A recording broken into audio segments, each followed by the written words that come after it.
Alright, what's up y'all? Hope you're doing well. Back with another romance anime review. Today, we're talking about I Want to End This Love Game, romance anime that released earlier in 2026. I just finished watching it, and I'm here to talk about it and review it here today. So, back with another video. Obviously, we try to go one video per week, and this is our video for the week. Shorts have been back as well. We got a short that just came out a couple days ago. Plan another short coming out very soon as well. So yeah, content keeps coming. You know, I got a lot of things on the docket to watch, and I've been having a fun time watching it. And obviously, we're gonna keep it going around here and keep this content, going. I know we had that little PC situation where I missed a little bit of time, and I think the last month has not been super consistent. There has been a lot of uploads and movement on this channel, but I promise that's gonna change, and there's gonna be a lot more stuff coming very soon. So keep on the lookout for it. And now let's get fully into this review. So today we have I Want to End This Love Game. This show, very interesting concept, and I thought it was a good show. It was fine. It was a good show. Definitely one of those shows where it's like, if you like the adorable moments and you like, one of those shows that I think makes you smile a lot, very cutesy, fun, kind of flustering type of show, I think this is the show for you. A lot of cute moments, especially with the main couple. Literally the entire show is just getting flirting happening. So that's a good thing. So if you like that type of stuff, then this is definitely the show for you. So the main plot of the show and the whole gist of this show is we have Yukiya and Miku, our main two that are childhood friends, and they're in the midst of playing the love game, which is a game they started back in 6th grade, where basically it's like whoever gets the other one to confess first wins. So basically they're playing a game of trying to flirt and fluster the other one, and the first one to kind of give in, admit okay, that did it to me, or okay, I like you or something, wins. Or loses, I guess, and the person that got them to confess wins. So that's the basic gist. They've been playing this game forever and ever, and yeah, that's just what it is. It's the love game. Getting introduced to our two characters. First we have Yukiya. Yukiya, he started to fall for Miku back in middle school because, if you didn't know, these two, they actually do have crushes on each other and like each other, but obviously they can't say it because, it's the love game and everything, and because anime, people don't read into things a lot, I guess. Both of them don't know the other one actually likes them, but so Yukiya actually started to fall for her in middle school because when they were little kids, he didn't really feel anything for him. He was just like, yeah, that's a girl, that's my friend, cool. But then once he got to middle school, obviously, puberty happens and you get a little bit more, feelings and emotions. He started to fall for her. He's like, whoa, pretty girl, crush. And he actually, once he realized that, he put a lot of work in to get better looking, and he even reads romance manga to learn how to flirt and do all these different moves. And his motivation to win this game is that he finally wants to win over her because she always wins at everything, but also wants to be good enough for her because we could tell from back in middle school and all that stuff, she's had a lot of guys surrounding her. And so he kind of got in his own head and jealous of dang, I'm not as good as those guys. I got to put in work to get better. And eventually I want to be good enough for Miku. Then we have Miku, on the other hand, where she's liked Yukiya for basically ever. Because how they met is because they lived close to each other and their moms knew each other, and Miku's grandmother passed away when she was very, very young, and to cope with that, she met Yukiya, and Yukiya kind of helped her through that and helped her kind of smile and was a genuine friend to her when she really needed the most. So obviously that kind of hurt her heartstrings a little bit. She tries very hard to be cute for him and finally wants him to see her as a girl instead of just childhood friend, So it's funny that I feel like we have a couple different iterations of the game and how the relationship kind of changes between these two. So in the beginnings, I called it flustered beginnings, because the first 3-ish, 4-ish episodes of this series, we get all the moments of the fun, flustering moments where both are trying very hard to get the other one to confess. It's a battle, kind of similar Love is War-ish vibes, but not maybe on that grandeur of a scale. But both put a bunch of effort into their appearance and a bunch of effort into, okay, if they say this, then I'm gonna do this to get them flustered. I think Yukiya is using a lot of the manga tropes and all that, kabedons and kind of saying little sweet nothings, while Miku is just flirty, I think she doesn't have to try as hard because she's already a pretty girl, so doing a lot of things will already make the other guy flustered. And she also is feel like she uses any situation Like, she will do anything and use any situation to kind of make something happen, you know? And also, both these people get flustered over everything, yet I guess it's more dramatized to us because, like, we're the audience, obviously. But I guess when they're actually having a conversation, they don't sense that they're flustered as much. But I mean, both of these people have probably lost the game multiple times at this point, but it's just they never said the words, okay, I lose. So, and both of them are kind of stubborn a little bit in this. And yeah, we eventually see them even go on a date that Yukiya plans out, which is a fun time. And they also question everything in terms of, like, they question a lot about, like, okay, does the other person actually like me? Or are they just playing along with the game? So the beginning is very kind of like fun, kind of like funny, flustering, you know, tropes that are, you know, lighthearted, and it's just like, dang, this is a really silly, you know, silly, awkward, but really cute game, you know? Then once we get to the middle-ish of the show, things start to get a little more real, where Miku, I think, starts trying a little bit harder, because I think she kind of realizes, okay, Yuki is catching on, and Yuki is becoming a real contender. So I feel like I gotta try even harder. I feel like she is definitely a lot more stubborn than Yukiya. She's definitely very like, I need this. You know, I need this W. You know what I mean? Like, I kind of need to win this game. And so there's even a moment where she ends up staying overnight because she actually ends up locking her keys inside of her own house. And actually, they have a scene where Yuki ends up going too far, where they're both sitting in like a room, and they're like, "Okay, so what do we do? Want to play the love game? Like, what are we doing?" And Yuki actually like pins her down, and it's a very like kind of awkward situation. But eventually, obviously, nothing happens out of it. He starts getting like freaky thoughts because, oh my god, she's staying overnight. Oh my god, what's gonna happen? And it's funny because you see also in that moment, both of them, it feels like they're gonna start to try to say how they feel, because it feels like a couple episodes leading up, they were getting to a point where they kind of understand, yeah, like, we're both trying really hard to win this game, but also, again, questioning, does the other person actually like me? And so they built up a lot of things to where we thought this is the moment where, are they going to actually say to each other, hey, I actually like you, and everything? But then we see in their inner monologues for both of them that they both don't feel like they're ready yet to take that next step and actually be a couple, you know, where Yukiya kind of still being like, yeah, but I'm still, you know, working through this new thing of being the new me, and still a lot of things to work on. While Miku's also kind of like, I don't feel like I'm, you know, ready. Like, they both don't feel like they're ready yet to actually go on and date. So they don't end up saying their feeling. Instead, they ante up the game, because a couple episodes earlier, they added a new wrinkle of basically physical touch, where now you can do physical acts to kind of, you know, get the love game going. So they kind of ante up the game even more, even though they still aren't ready yet. And again, the main key is both of them are trying really hard to figure out right now if the other one likes them or not. They're both thinking in their head like, well, would they do this if they actually like me? Well, maybe not, I don't know. So it's funny to see both of them, they're very much in the same boat, yet they don't know it. Like, because both of them are thinking, like, in Yukiya's head, he's like, dang, Miku's just doing this just for fun and everything. Like, does she actually even see me and see the things that I'm doing? She's just like, you know, she'll do anything to win. While Miku in her head is kind of like, dang, Yukiya doesn't even see me as like a girl. Yukiya, you know, I'm just causing a bother to him in some ways, and Yukiya doesn't even really notice me like that.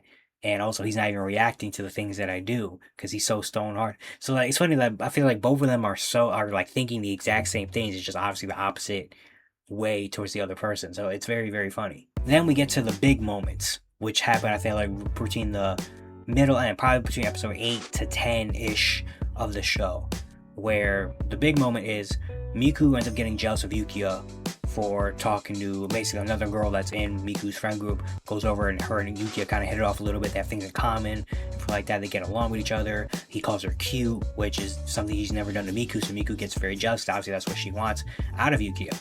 And he even downloads Instagram. I said Instagram, not Instagram. I said Instagram, even though Yuki's always said, I will never download that. That's not me.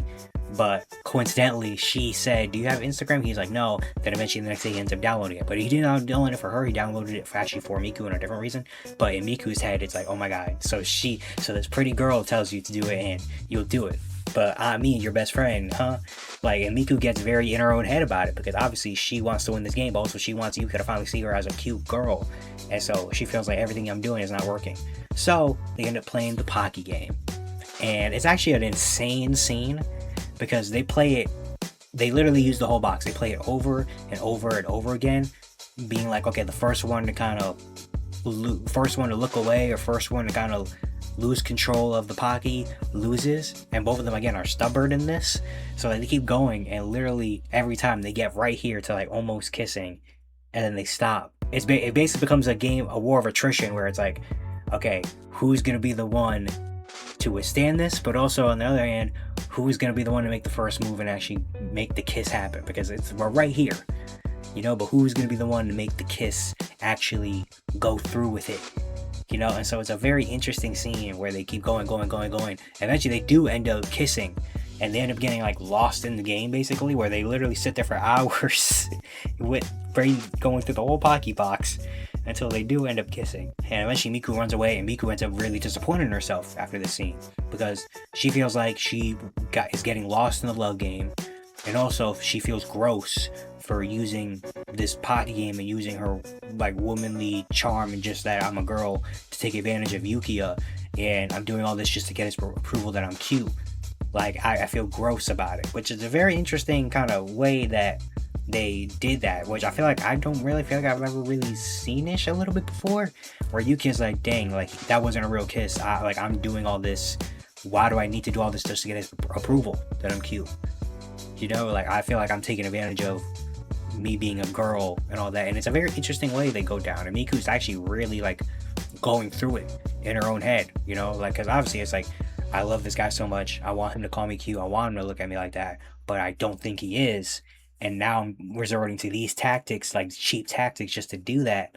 Like, that's not what I want, while Yuki on the other end is also kind of going through it a little bit in his own head, because he feels like he did wrong by Miku. He also realizes, like, I think I'm taking this game too far, and like, I don't think I'm being the type of person and doing the things that Miku wants. I feel like I'm kind of being a burden to Miku, and I'm doing all these things trying to better myself, but also I'm falling into this trap of wanting to win the love game so bad, that I'm doing these things and taking these steps farther, that I'm making Miku uncomfortable and making her be like, what the hell is this guy doing?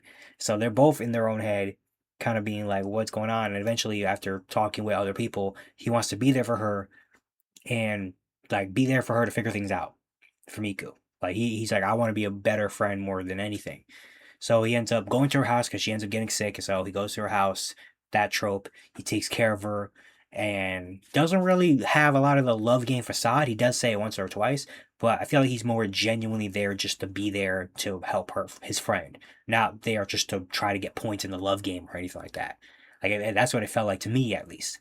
And eventually they end up talking things out about the kiss and about the Pocky game and about everything happening. And they both realized how important the game is to them, because the game has really made both of them like kind of work on themselves and look at themselves a little bit more, because obviously they're putting in so much work to make try to look good for the other one. So they both realize just how important this game is.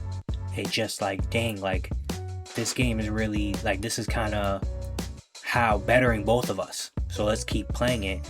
And also they realize how much they genuinely care about each other as well, because at the end of the day, they're still best friends, childhood friends. Like, maybe that gets lost somewhere in this, that they are friends to them once in a while, but at the end of the day, they do genuinely care about each other and genuinely friends. And honestly, this conversation makes Miku fall really hard for him, because obviously Miku had a crush on him, but I feel like this conversation took it from like here to like, okay, this is like, we're falling off the deep end with this one, because just seeing him there, seeing him genuinely care about her, and kind of getting all these weird things about the love game kind of out of the way, to where we realize what this game actually is meant for, she kind of realized, oh shoot, I actually really love this guy.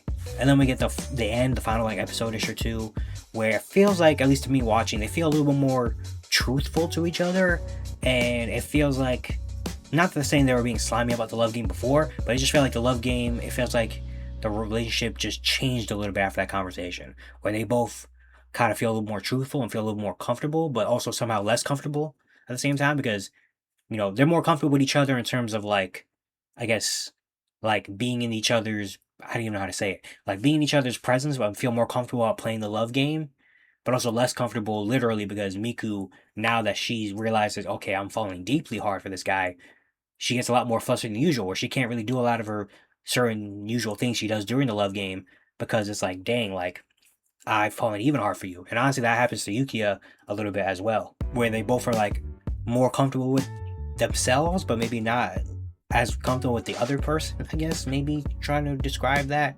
But yeah, it feels like they both are a little more opening to complimenting about each other. And even the last final scene, we get an I love you between the two of them. Now, was this an I love you of I love you as a person, like you're cool, like you tell your friends like I love you? Or was this a confession I love you? We don't really know. They kind of ended on there.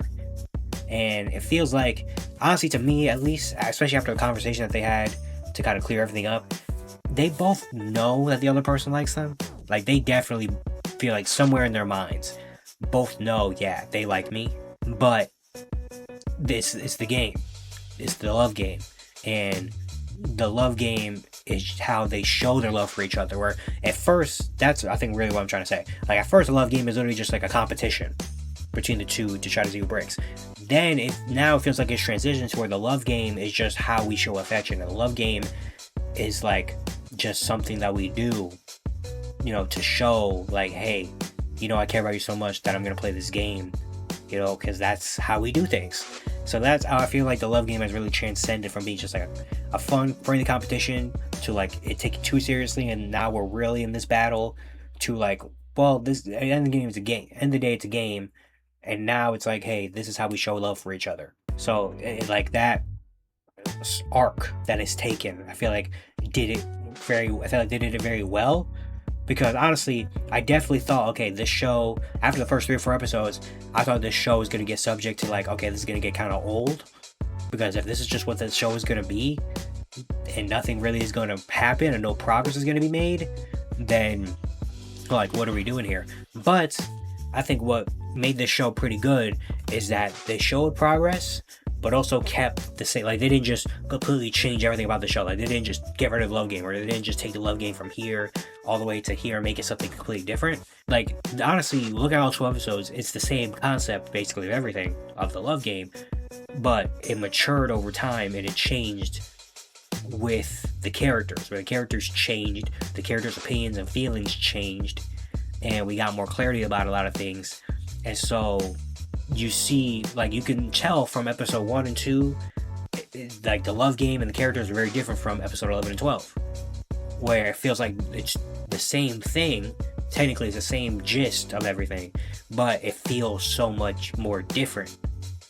And I feel like it evolved along with the characters, which I think they did a great job at doing. Like, you could definitely tell, like, things evolved, and now they're a lot more mature by the end of the show, and things are a lot more clearer, and the love game is used completely, not completely differently, but used in a different context, you know? Like, so I've really liked and appreciated that about the show. We also got a very fun, interesting wrinkle that happens in like episode 8 or episode 9, where Kazune, who's the student council president, actually knows about the love game because she's been basically eyeing Miku and Yukiya and seeing them play this love game. And she actually wants to know about the love game because she is in a similar situation where she has a big crush on the childhood friend that she has. And so she wants to play the love game as well to, you know, kind of move that relationship along. And it's funny seeing Miku trying to kind of coach up Kazune about this, even though she's also confused about her own stuff. And Kazune's very, very sweet. I really liked Kazune because she's such like a, like, I guess nerd. I mean, she's student council president, so she's like smart and nerdy and not really like a social person or whatever. And so her trying to do this thing that's very social, and her trying to figure out how to do this and how to confess, especially because she's very like, you know, kind of like on edge about a lot of different things as well. Like, she will punch and hit. Like, she's very like strictly business. But then seeing her have to kind of play this game is very interesting. You know, and she makes progress too at the end, where she actually has a conversation with the guy that's her childhood friend. I don't remember his name, to be honest with you. But like, she has a little progress there too. So I thought that was a very fun, interesting wrinkle that they left in. I wish we could have saw a little bit more of that, honestly. Like, I wish we got a little bit more of it because that was really, really fun to see. But we got it, and I thought it was pretty fun. And so now we think, what's next? You know, because again, they ended with an I love you for both of them. Now, what does that mean? We don't know. maybe, and I think someone on Reddit or something say this, which I thought actually was pretty fun, and I like the idea, was they kind of left that as a cliffhanger, because if there is a season 2, then we can dive into that. But if it's not a season 2, we end with an I love you, that could kind of be left up to interpretation, where it's like, where do you think it ends? Do you think they end as friends? Do they think that was a real confession? If we go into season 2, are we going to start from there, or are we going to know, like, okay, that was just like a friendly I love you? Like, it's an interesting thing. Kind of left the door open for, if there is a season 2 to come out of the show, what would happen? Which I wouldn't mind a season 2. I would like to see them keep going, maybe even mature a little bit and evolve at some point. Even we get to see, again, Kazane in the background to see if that relationship turns into anything. But yeah, overall, the show, I thought it was pretty good. You know, again, I definitely thought at one point it was going to get kind of boring a little bit, but it didn't. You know, I thought it was a good show. Again, it's one of those shows where I feel like if you just like cute, adorable flirting or whatever, then that's definitely a show for that. It's definitely one of those like heartwarmer type of things. But also, again, it has some more deeper elements involved once in a while, but at the end of the day, the gist is just like friendly, little adorable competition, which is pretty good. So I'm gonna give it one good old thumbs up. I thought it was a pretty good show. And yeah, that's all we got here. Again, more content is coming very, very soon. We got a lot more things to watch, so keep on the lookout for videos and shorts coming around. If you do like the video, hit the like button. That'd be really, really cool. Leave a comment down below about what about the show, or about really whatever. You know, it helps up the algorithm, so liking and commenting would be really cool. And if you do like the content, hit subscribe. You know, if you want to hear me talk about romance anime, like hear me talk about romance anime, want to keep up with romance anime, just want to straight up support the channel, subscribing would be really, really awesome. I'd really appreciate that. Also, go check out my main channel, Everyday Hoops, linked in the description below. It's a channel where we talk about basketball, literally the exact opposite of what we do around here. So if you like basketball, know someone likes basketball, let them know about the channel down below. I'll see you guys later. Peace.